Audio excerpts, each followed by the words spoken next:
Les financements européens post-Covid. Donc, je suis Olivier Denoal des 7 technopoles de Bretagne. Quelques mots introductifs avant de commencer.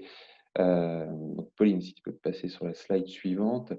Tout d'abord, vous présenter en quelques mots le réseau des 7 technopoles de Bretagne, puisque tout le périmètre ou le territoire de la région Bretagne est couvert par des technopoles qui sont là pour vous accompagner dans vos projets. Vous pouvez, la présentation vous sera envoyée, cliquez sur le lien qui est en bas à droite de cette slide pour une présentation des 7 technopoles. En 2019, un chiffre, c'est 750 projets qui ont été accompagnés par les 7 technopoles au bénéfice des entreprises de la Bretagne. Au sein de ce réseau, il y a une mission particulière qui est une mission d'intérêt général financée par la région Bretagne qui vise spécifiquement à accompagner et conseiller les entreprises innovantes qui souhaitent participer et bénéficier de projets et de financements européens. Et dans ce cadre-là, les 7 technopoles de Bretagne sont organisées de la manière suivante. Elles ont délégué à 2 technopoles, le technopole de Brest-Iroise avec Pauline Presse, qui est ici présente, et puis la technopole de Quimper-Cornouailles, moi-même et ma collègue Rosane Levaillant, donc pour accompagner l'ensemble des entreprises qui sont sur le territoire breton, le technopole de Brest-Iroise s'occupant de la partie nord de la Bretagne et la technopole de Quimper-Cornouailles de la partie sud de la Bretagne. Ensuite, quelques mots sur la slide suivante pour vous dire que les 7 technopoles de Bretagne font partie du réseau Noé, notamment pour tous les partenaires académiques. Donc, ça vise également à faciliter le partenariat entre les entreprises et le monde académique, là encore pour bénéficier des projets et des financements européens. Donc voilà, il y a 2 structures d'accompagnement présentes, Noé et les 7 technopoles de Bretagne, pour vos projets vers l'Europe. Au niveau du programme, ça se passera en 2 temps. Un premier temps avec l'objectif de présenter quelles sont les opportunités au niveau de l'Union européenne. Ça sera présenté par Aude Corfer de la délégation de la région Bretagne à Bruxelles pendant 25 minutes. L'objectif, ce n'est pas d'être exhaustif, bien sûr, c'est impossible en 45 minutes, mais notre objectif, c'est de porter à connaissance des opportunités de financement post-Covid et vous donner quelques exemples de thématiques. Et puis ensuite, si vous le souhaitez, vous pouvez revenir vers nous pour des thématiques plus précises qui n'auraient pas été abordées pendant les 45 minutes. Et puis, on vous laissera aussi nos contacts à la fin de la présentation. Quelques consignes pour le déroulement de ce webinaire de 45 minutes. Il n'y aura pas de questions qui seront prises pendant la présentation pour respecter le timing. Donc, ce qu'on vous propose, c'est de nous laisser sur le chat votre question avec votre nom, prénom et mail. Et à la fin de la présentation, dans la semaine, un document de synthèse vous sera envoyé avec les réponses à vos questions. Voilà pour un petit peu le cadrage et puis le déroulé et les consignes de ce webinaire. Je vais laisser la parole à Aude, direction Bruxelles, pour nous parler des opportunités qui s'offrent à vous post-Covid. Aude, on te laisse prendre la main. Bonjour. Première vérification technique, est-ce que vous voyez bien la présentation? Voilà, on voit la présentation, tout fonctionne bien, c'est parti. Bonjour à tous, donc Aude Corfer, je suis la déléguée permanente de la région Bretagne à Bruxelles. On est une équipe de 4 personnes à faire le lien en fait entre ce qui se passe au niveau européen et les acteurs régionaux. Je ne vais pas détailler notre rôle, mais par rapport au sujet de ce matin, peut-être vous préciser sur quels aspects la délégation peut être aussi en appui. Ça peut être sur l'accompagnement, sur l'accueil de réunions de projets européens. Ça peut être pour vous aider à trouver les bons interlocuteurs dans les institutions européennes, voire les agences. Ça peut être par rapport à des relais de recherche de partenariat et également sur de l'information pratique par rapport à des déplacements à Bruxelles. Et il est important de dire aussi ce qu'on ne fait pas. Et ce qu'on ne fait pas, c'est de l'accompagnement de projets. On va vous donner aujourd'hui des informations sur quelques appels à projets qui sont ouverts, mais nous ne faisons pas une veille sur 100% des appels à projets. Et dans nos locaux, nous n'accueillons pas de rendez-vous commerciaux. Alors, moi, je vais avoir une présentation qui va être en 2 temps. D'abord, vous réexpliquer un petit peu le contexte dans lequel on se trouve avec cette crise Covid et surtout la manière dont l'Europe propose de sortir de cette crise Covid. Il y a des opportunités potentiellement dans cette période. On ne pourra pas rentrer dans le détail vu le format de notre réunion ce matin, mais moi, ce que je vais chercher à faire, c'est vraiment vous proposer la boîte à outils. La boîte à outils que vous allez pouvoir réutiliser par vous-même et avec les structures également qui peuvent vous accompagner. Alors, la mobilisation européenne par rapport au Covid, elle a été très importante. Entre mars et fin mai, il y a eu environ 540 milliards d'euros mobilisés à la fois pour l'intervention sanitaire, pour financer le chômage partiel proposé par les États membres, également pour financer des prêts aux entreprises. Et vous avez probablement entendu dans la presse parler de grands prêts à certaines entreprises. Air France, mais on pourrait en citer d'autres. Et suite à cette première vague de mobilisation, il y a eu l'idée qu'il fallait impérativement faire jouer la solidarité européenne pour que de cette crise Covid, on s'en remette plus rapidement que de la crise de 2007-2008, où en 2014, on avait encore des pays qui avaient du mal à reprendre économiquement.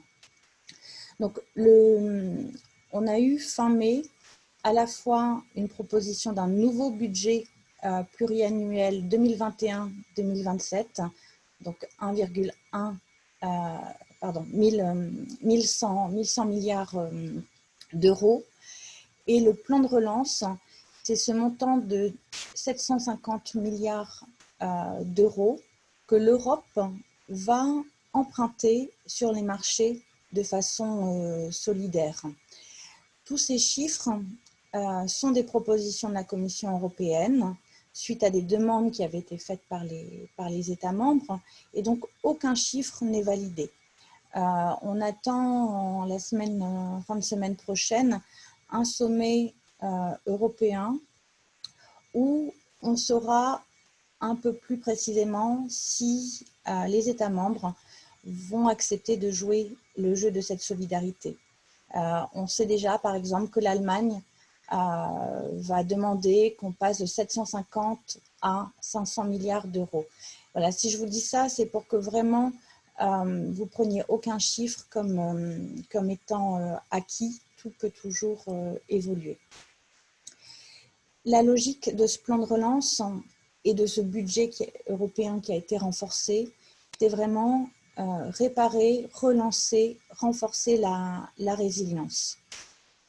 Le plan, ces 750 milliards d'euros, ils vont être dispatchés en fait sur les différentes politiques européennes, sachant qu'une part importante de ces 750 milliards, 560 milliards d'euros, va aller aux États membres sous la forme de subventions et de prêts, et les États membres vont devoir proposer des plans nationaux qui seront vraiment axés sur transition énergétique, transition numérique. Le deuxième pilier dont on va le plus parler ce matin, c'est celui qui est en fait là pour relancer l'investissement. Et dans ce pilier, on va avoir très peu, voire pas de subventions, mais vraiment des instruments financiers et derrière, donc la BEI ou d'autres intermédiaires financiers. Le dernier pilier, c'est l'idée qu'il faut renforcer la résilience donc, de l'Union européenne, que ce soit pour mieux réagir en cas de nouvelles crises sanitaires, que ce soit par rapport aux besoins de recherche, innovation, par rapport à l'organisation de la solidarité européenne. Si je vous parle en fait de ce plan de relance, c'est parce que les instruments, les programmes européens qui peuvent financer vos projets, en fait, ils ne sortent pas de nulle part. Ce sont les instruments de mise en œuvre des objectifs européens. Et donc, dans tous les programmes, dans les appels à projets, vous allez retrouver en fait les objectifs proposés par l'Union européenne. Et si on prend les grands objectifs de ce plan que je vous ai déjà évoqué, vous verrez que la notion d'autonomie de l'Union européenne est très récurrente. Ça va être la problématique, par exemple, de l'approvisionnement en matières premières stratégiques. C'est le fait de, et on l'a vu, ça a été beaucoup évoqué avec les aspects sanitaires, c'est le fait d'avoir une autonomie sur l'ensemble de la chaîne de valeur. Les deux grandes ambitions, mais qui sont vraiment combinées, c'est transition écologique. Alors, on parle soit de pacte vert, soit de Green Deal au niveau européen, mais tout ça, c'est la même chose. Ce sont les économies d'énergie, ce sont les transports propres, c'est la biodiversité, c'est l'alimentation durable, l'économie circulaire. Et l'autre grande ambition, c'est la transition numérique. Et là, on va être aussi sur un spectre très large, puisque ça va des infrastructures, la 5G, la digitalisation des entreprises, la formation, l'économie des données, pour donner que quelques exemples de cette transition. La crise, elle a modifié aussi un petit peu le périmètre d'intervention de la Commission européenne, puisqu'on a vu des propositions beaucoup plus fortes qu'auparavant sur la santé. Auparavant, sur la santé, l'Union européenne intervenait essentiellement sur des crises bien ciblées ou sur de la coordination transfrontalière ou sur des maladies rares, par exemple. Donc là, on voit apparaître la santé de façon importante. Et ça se retrouvera dans les programmes recherche-innovation, et vous l'avez probablement déjà vu à travers les appels dédiés au Covid. C'est aussi le tourisme, dans sa dimension à la fois besoin de développer un tourisme durable et problématique de durabilité, et la question de la culture, sachant que ce sont bien des domaines où l'Union européenne n'a pas vocation à réglementer. Elle est là uniquement en appui aux États membres. Je ne vais pas rentrer dans le détail des trois prochaines slides. C'est bien vous montrer qu'en fait, ce plan de relance, il reprend en partie des stratégies sectorielles qui avaient déjà été proposées début 2020, avant la crise Covid. La stratégie industrielle européenne, celle-ci, elle est importante parce qu'elle va aider à prioriser l'utilisation d'autres instruments financiers. Donc, c'est les programmes de recherche, mais ça pourra être aussi dans le cadre d'InvestEU, le programme de garantie de la BEI, la Banque européenne d'investissement. Et donc, on a 14 écosystèmes qui ont été identifiés comme prioritaires, ce qui veut dire que ce sont des domaines qu'on va retrouver, et vous allez voir dans la suite de la présentation, on a déjà des dispositifs qui vont être exclusivement réservés à ces domaines industriels. Donc, je vous ai parlé des données. Voilà, là, c'est vraiment pour vous donner des des supports aussi pour aller approfondir un petit peu, donc travail sur les stratégies pour les données, une stratégie pour les PME également qui a été proposée début 2020 avec de façon croisée numérique PME, vraiment cette question de la transition numérique des entreprises. Donc vous avez à chaque fois tous les liens dans cette présentation. Tout à l'heure, dans le plan de relance, dans l'architecture, je vous ai indiqué que le deuxième pilier était dédié aux entreprises. Il y a des instruments qui vont pouvoir être mis en œuvre dès 2020, d'autres qui doivent attendre la validation politique et qui probablement ne seront pas mis en œuvre avant début 2021. Dans les instruments qui ont été proposés pour la relance, il y a un instrument de soutien à la solvabilité des entreprises qui pourra intervenir en garantie ou en financement d'investissement. Ce qui est comment dire, intéressant de voir pour vous, c'est comment potentiellement vous allez pouvoir avoir accès à cet instrument. En fait, c'est en identifiant, et on vous enverra les liens avec la présentation après la réunion, c'est en identifiant en fait les intermédiaires financiers qui vont être chargés de mettre en œuvre cette enveloppe totale de 31 milliards d'euros pour les entreprises. Il y a, je ne vais pas rentrer dans le détail des différents instruments, mais il y a des focus PME et vous voyez qu'ici on retrouve déjà nos secteurs stratégiques que je vous ai évoqués tout à l'heure. Un renforcement d'InvestEU, donc instrument financier, et l'introduction d'un nouveau volet qui est entièrement dédié aux écosystèmes industriels qui sont dans la stratégie que je vous ai mentionnée tout à l'heure. Et donc, InvestEU, dans la proposition de la Commission européenne en 2018, on était à 38 milliards d'euros. Là, on est passé à près de 75 milliards d'euros. Donc, bien voir qu'il y a peut-être plus d'opportunités à aller regarder du côté instruments financiers. Je suis allée un peu vite, hein, donc voilà, ça vous retrouverez, c'était vraiment vous expliquer que là, la BEI en fait a mis en place d'autres instruments dans le contexte de la crise Covid et que ces instruments-là sont déjà opérationnels en 2020.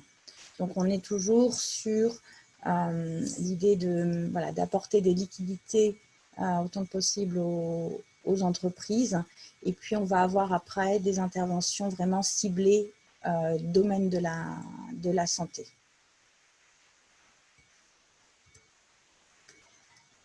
J'ai commencé à vous parler du plan de relance, de ce volet entreprise, et je vous ai beaucoup parlé en fait d'instruments financiers pour l'instant.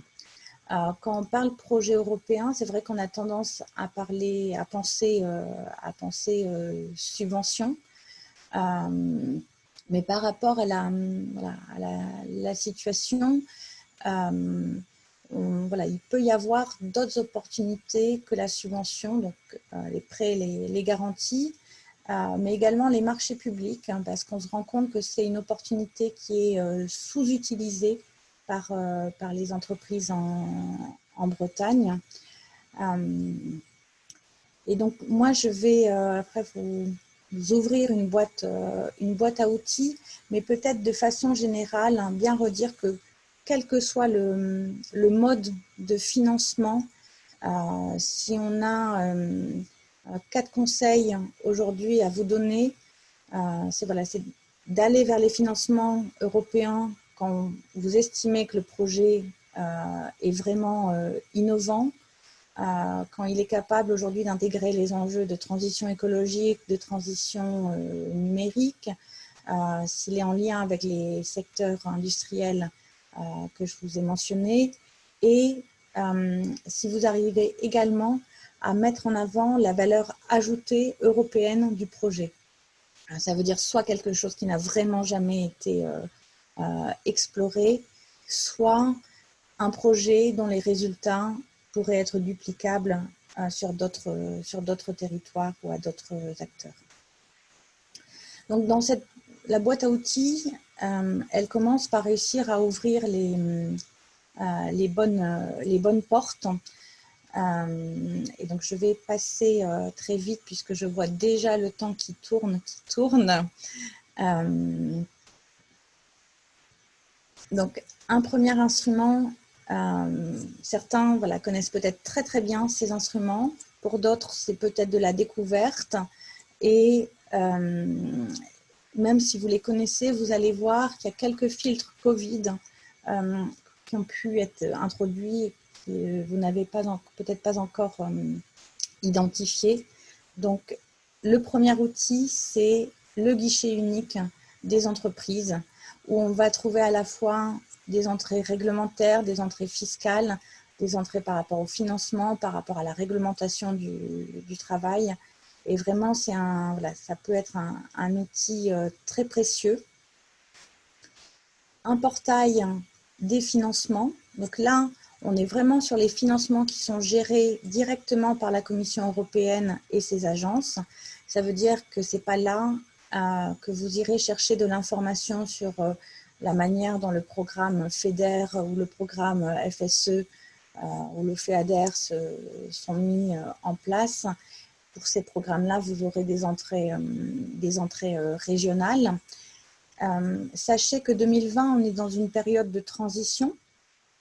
Donc, sur le site de la Commission européenne, vous avez là les entrées pour les programmes 2014-2020, et qu'on commence à voir l'entrée 2021-2027 apparaître, notamment dans le cadre de pilotes.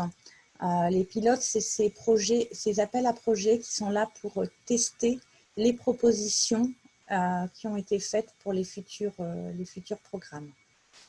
Alors, voilà, là, c'était un exemple. Donc, par le portail que je vous ai indiqué, vous pouvez retrouver, par exemple, les programmes Horizon 2020. On vous a mis également des liens par rapport à tout ce qui est cascade funding, parce qu'on se rend compte que c'est pas forcément facile de trouver ce type d'informations directement. Et pourtant, ça peut être des tailles de projets plus adaptées quand il s'agit de démarrer dans les projets européens. Le principe du cascade funding, en fait, c'est que vous avez un intermédiaire qui va distribuer une enveloppe de fonds européens. Dans les outils spécifiques Covid, on a une plateforme qui a été mise en place pour recenser tous les appels concernant la recherche. Je sais que Pauline, tout à l'heure, aura l'occasion de vous citer un ou peut-être même plusieurs de ces appels, mais pour ma part, je ne vais pas rentrer du tout dans le détail. C'est vraiment la boîte à outils et vous pourrez par vous-même aller regarder en fonction des mots-clés aussi qui vous intéressent. Des outils qu'on oublie parfois, mais qui peuvent être très précieux, c'est Cordis, où on retrouve les projets retenus en matière de recherche. Toujours intéressant de voir dans quel partenariat les projets ont fonctionné et de pouvoir aussi retrouver les liens vers les résultats de projets et vérifier si votre projet est innovant ou si vous vous rendez compte qu'il y a déjà plus de 30 projets sur la même problématique précise. Au tout départ, je vous disais qu'au-delà de la subvention, l'outil marché public nous paraissait sous-utilisé. Donc, on vous a remis les liens vers vraiment la plateforme qui vous permet de recenser notamment les appels d'offres ouverts par les institutions européennes ou les agences. Et vous avez également sur le site de la Commission des liens vers les marchés qui sont publiés au niveau européen par d'autres États membres. Alors voilà, vous avez également sur ce portail marché public une page qui est actuellement dédiée aux besoins Covid. Voilà, donc il y a des filtres et vous pouvez vous-même mettre en place vos filtres. J'avais par exemple testé avec le mot maritime, mais oui, on trouve des opportunités. L'avantage étant par rapport au projet, c'est que vous n'avez pas à imaginer, à concevoir un nouveau projet, mais vous êtes bien dans le fait de vendre les prestations que vous maîtrisez entièrement. Un outil sur lequel je vais passer très très vite, c'est un outil de traduction qui vient d'être mis à disposition des PME. Pour l'avoir testé, il est plutôt qualitatif, donc voilà, n'hésitez pas si ça peut accélérer votre prise de connaissance des documents européens. Alors, utilisez voilà, toutes les opportunités aussi, les infodays peuvent vous donner l'impression de vous prendre du temps, puisque ça va être 1 jour ou 2 jours peut-être à Bruxelles, mais c'est aussi à ce moment-là que vous pouvez évaluer si ça vaut le coup ou pas de partir sur tel ou tel appel à projet, et c'est toujours utile pour trouver des partenaires. À venir au mois de septembre, les journées européennes de la recherche et de l'innovation qui seront entièrement virtuelles cette année, donc n'hésitez pas si vous voulez avoir un panorama un peu global du travail de la Commission et de la manière dont se préparent les programmes Horizon Europe pour 2021-2027. Et pour finir, voilà, on vous a mis, vous retrouverez ça en annexe parce que c'est des choses qu'on ne va pas rentrer dans le détail, mais un certain nombre d'appels à projets en cours qui nous ont semblé potentiellement opportuns. Alors, vous avez peut-être entendu parler de ces appels à projets Green Deal puisqu'ils ont beaucoup de communication. Qui dit beaucoup de communication dit aussi qu'il y aura beaucoup de candidatures. Et à l'inverse, on a pu aussi vous mettre des appels à projets qui sont peut-être moins facilement identifiables.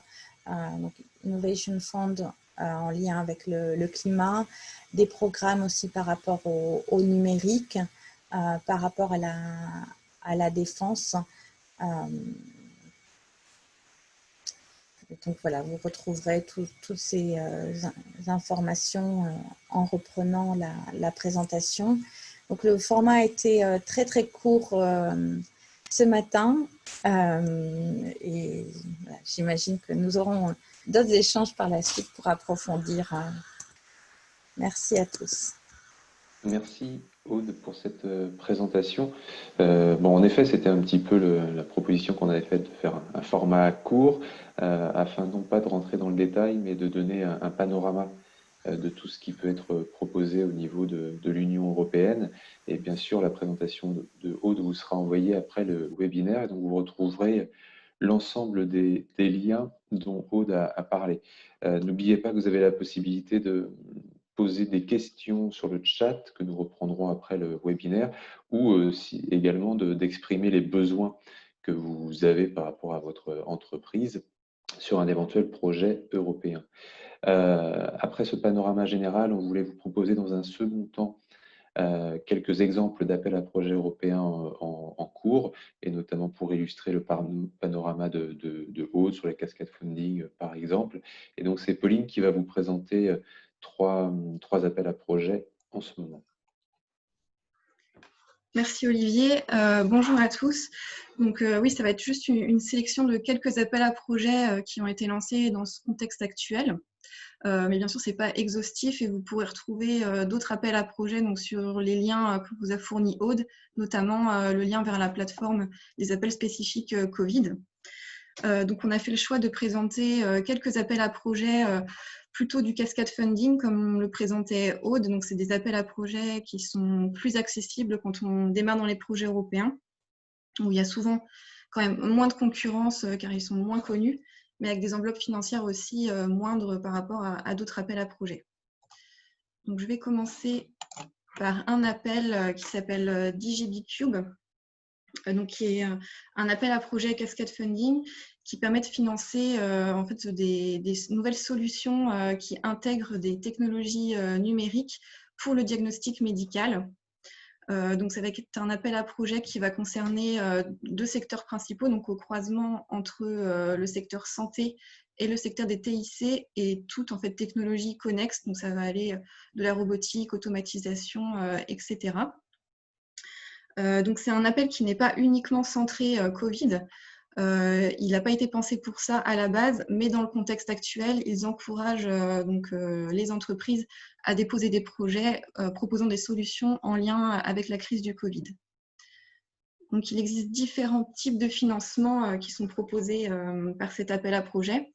Donc, ils appellent ça des vouchers, donc c'est des enveloppes financières qui vont financer. Donc, le premier, c'est du prototypage.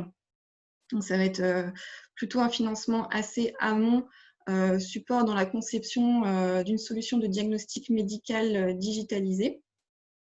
Il va permettre de financer des consortiums de 2 PME au minimum, et ça peut aller jusqu'à 3 organismes différents.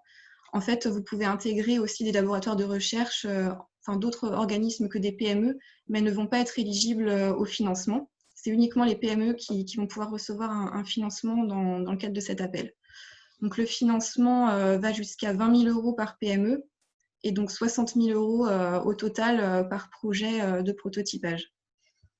On est dans le cas de consortium, mais il n'y a pas d'obligation avec cet appel à projet de déposer avec un partenaire européen. C'est généralement le cas dans les appels à projets européens. Il faut avoir un partenaire d'un autre pays. Là, ce n'est pas une obligation, mais c'est quand même vivement encouragé, comme on est quand même dans le cadre d'un appel à projet européen. On est sur donc du coup des petits budgets et aussi des petites durées de projet. Là, ça va financer pour le prototypage des projets d'une durée de 1 à 3 mois. Et vous allez avoir différentes échéances pour les dépôts des projets. Donc, il y en a une qui approche très vite, qui est le 29 juillet. Et il y aura aussi un second dépôt début 2021. C'est pour ça qu'on vous a mis quand même cet appel à projet en avant. Même si c'est un petit peu juste pour juillet, vous avez encore la possibilité de déposer plus tard. Il faut savoir aussi que ce sont quand même des petits dossiers de candidature par rapport aux appels à projets européens traditionnels type H2020 qui ont quand même plusieurs dizaines de pages de candidature. Là, on va être sur un dossier d'une dizaine de pages, donc c'est quand même beaucoup plus accessible. Donc voilà sur l'appel prototypage.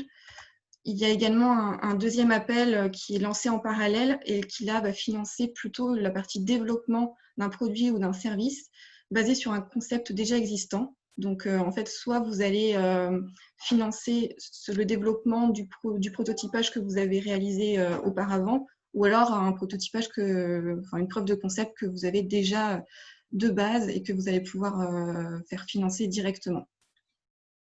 On est à peu près sur les mêmes conditions de participation. Il faut 2 PME au minimum, 3 partenaires maximum.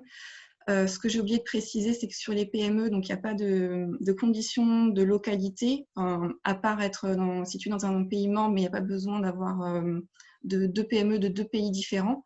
Par contre, il faut que ce soit des PME de 2 secteurs d'activité différents, que ces 2 PME représentent au moins le secteur médical et le secteur numérique. Pour ce financement, la durée du projet va être un peu plus supérieure, donc entre 2 et 6 mois. Les dates de dépôt sont les mêmes. Par contre, le financement est supérieur. Il va permettre de financer jusqu'à 50 000 € par PME et 150 000 € par projet. Donc voilà sur cet appel. Sur les dépenses éligibles, un mot rapidement, ça va permettre de financer principalement les frais de personnel et de la sous-traitance. Par contre, les autres coûts directs ne vont pas être éligibles sur cet appel à projet. Donc, ce sont les mêmes règles pour ces 2 appels. Et enfin, il y aura un troisième appel dans le cadre de DigiBcube qui là va permettre de soutenir le développement dans le temps des projets qui vont être financés auparavant dans le cadre du vouchers précédent. Donc ça va permettre d'être soutenu par soit un incubateur, un accélérateur, un espace de coworking ou alors un laboratoire de recherche pour approfondir en fait les développements que vous aurez développés auparavant. Donc ça va être des projets assez courts également, entre 2 semaines et 2 mois. Et là, ça va financer qu'une seule PME en lien avec un organisme partenaire qui sera un organisme hôte pour soutenir la PME. Et par contre, le financement ne sera accordé qu'à la PME, donc à hauteur de 10 000 euros pour les PME participantes, qui vont permettre de financer en fait de la sous-traitance avec l'organisme hôte. Donc là, ce n'est pas encore ouvert, ce sera ouvert à la fin en fait, du premier appel à projet qui va se clôturer le 29 juillet. Donc, une fois que vous aurez clôturé les premiers projets de développement, vous pourrez déposer en fait, votre projet pour être soutenu avec un partenaire hôte qui pourra vous accompagner plus loin dans votre projet. Donc voilà pour ce premier appel à projet DigiBcube. Un deuxième que l'on voulait vous présenter également, qui est là, qui s'appelle le projet Amable. C'est également un cascade funding qui a été lancé auparavant, donc pas uniquement dans le cadre du Covid, mais ils ont lancé un appel vraiment spécifique Covid pendant le confinement. Donc là, jusqu'en octobre, ils publient régulièrement sur leur site internet des challenges en lien avec le Covid. Et ça va permettre de financer des innovations en lien avec l'impression 3D pour répondre à un challenge du Covid. Donc là, actuellement, il n'y a plus de challenge publié sur leur site internet. Il y a un set de challenge qui s'est clôturé très récemment, c'était le 24 juin. Donc ils vont très prochainement relancer des challenges sur leur site internet. Donc il faudra, si ça vous intéresse, il faudra rester en veille et jeter un coup d'œil sur les futurs challenges. Donc là, auparavant, ça permettait de financer de l'impression 3D en réponse à la crise du Covid. Donc par exemple, impression de respirateur, c'était vraiment axé santé. Donc ça permet au niveau de l'éligibilité de financer une personne physique ou toute entreprise, donc pas uniquement les PME dans le cadre de cet appel. Ça finance plutôt une entité seule, on n'a pas d'obligation de consortium. Et au niveau des dépenses, donc ça va être financé, c'est des petites enveloppes, ça va permettre de financer 10 000 euros par challenge, donc par entité qui dépose le projet.